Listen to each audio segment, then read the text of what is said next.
Few months back, in October 2024, the news of BRICS made headlines in international media. Photos of handshakes and warm gestures were circulating. The most influential heads of the BRICS nations, namely Putin of Russia, Xi Jinping of China, Narendra Modi of India, Lula da Silva of Brazil, and Ramaphosa of South Africa were all present. Most importantly, there were talks about developing a common currency for the BRICS nations. In effect, the aspiration of reducing reliance on US dollars was simmering, though not as a formal commitment. Now, it's December 2024 and Trump is the new president-elect of the United States. Trump has issued a stern warning to the BRICS nations via the Truth Social platform. He stated that if the BRICS countries proceed with creating a common currency, they will face 100% tariffs when trading with the US. But why would Trump issue such a warning? Here are the top 2 reasons that most finance experts will agree. Reason number 1, to maintain geopolitical dominance.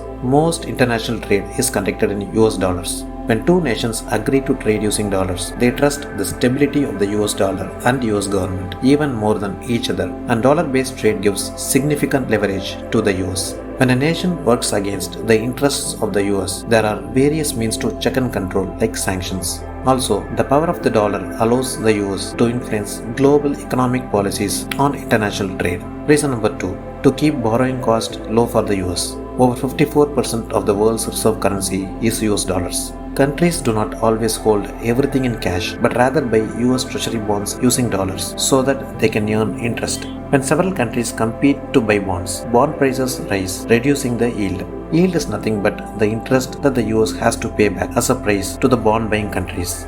The more demand for bonds, the lower the yield and the lower the borrowing costs for the US. Lower borrowing costs help the US to spend more on social welfare, infrastructure, defense, research, education, and more. We have discussed the top 2 logical reasons for the warning by Trump. If you think there is more to the story, kindly comment your views. Thank you.